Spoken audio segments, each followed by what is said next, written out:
Oke, Assalamualaikum warahmatullahi wabarakatuh sahabat. Halo, gue pengen kasih tahu nih sebelum kalian ganti ECU Juken 5 dual band seperti di motor gue, komposisi apa saja untuk mengimbangi mesin motor kalian supaya nggak terjadi masalah yang tidak diinginkan. Oke, cekidot video gue. Gue pengen kasih tahu nih syarat-syaratnya. Yuk.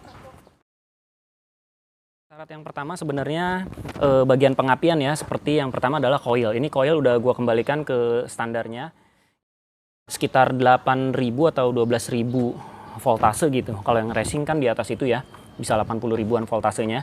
Terus busi gue kembalikan lagi yang standar pakai NGK. Habis itu air radiator sirkulasinya gue ganti supaya lebih bagus ya.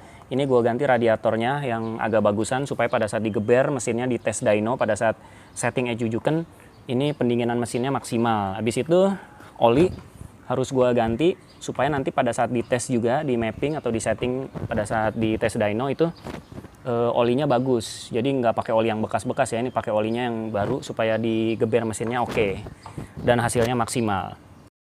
Terus yang terakhir adalah rantai. Ini karena bannya kan pasti kan muter ya pada saat di tes dyno.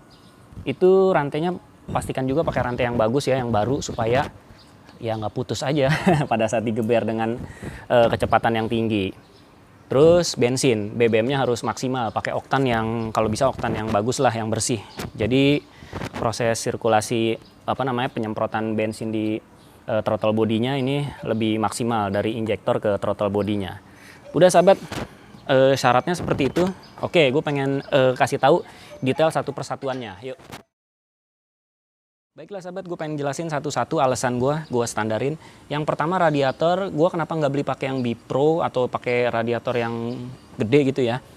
Karena menurut gue ini juga udah cukup. Kalau misalkan pakai radiator yang Bipro nih bakalan lebih ngangkang lagi nih sayap motor gue. Jadi gue lebih suka pakai yang ini aja. Cuma gue ganti supaya sirkulasi air radiatornya lebih bagus dan pendinginannya lebih maksimal. Itu. Terus yang berikutnya adalah coil. Sebenarnya pakai coil racing juga nggak masalah sih. Kalau misalkan kalian buat motor balap, buat spek balap gitu ya, justru malah lebih bagus dan dianjurkan mungkin ya. Tapi kalau untuk motor harian, ini nggak dianjurkan karena udah ganti ECU. Dari ECU juga udah cukup kalau menurut gua atau menurut mekanik, jangan diganti coil racingnya karena berakibat bisa overheat kalau dipakai harian. Karena kan komposisinya udah beda ya sama spek balap. Terus untuk businya juga gue ganti ke NGK yang biasa ya, bawaan dari Suzuki Satrianya.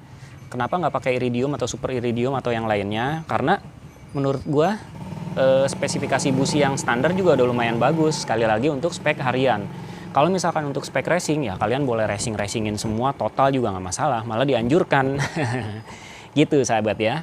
Lalu untuk apalagi ya tadi ya, oh ya untuk injektor gue masih pakai injektor GSX ini karena gue malas ngebukanya dan ini pengaruhnya cuman ke borosan bahan bakar aja, debit bahan bakarnya jadi terkontrolnya agak terlalu besar gitu ya, karena injektor GSX kan lubang injeksinya lebih banyak daripada injektor Suzuki Satria. Oke, itu aja sahabat alasan-alasan gue dan ya inilah spek yang gue pakai untuk di motor gue saat ini. Oke, kita lanjut ke materi berikutnya yuk.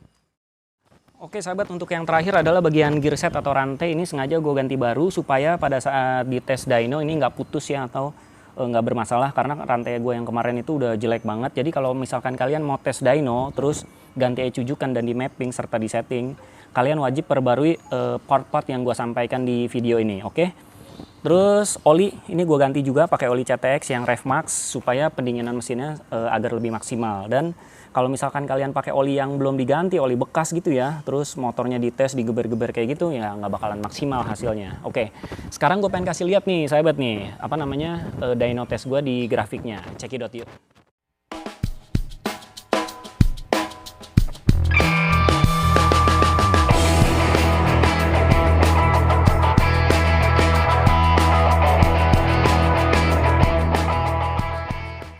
Oke, baiklah sahabat, gue pengen langsung kasih kesimpulan nih sambil gue dudukin biasa motor kesayangan gue. Oke, kesimpulannya adalah kalian kalau misalkan ganti ECU Juken itu nggak serta-merta meningkatkan performa motor kalian. Jadi harus ada beberapa part yang harus kalian ubah atau kalian ganti supaya pada saat di tes, di mapping, di dyno test itu motor kalian tetap prima dan tetap keren hasilnya. Oke. Menurut gue cukup sampai di sini aja lah sahabat, video-video gue bakalan menginspirasi kalian kalau misalkan kalian ikutin terus. Oke, sampai di sini aja. Wassalamualaikum warahmatullahi wabarakatuh.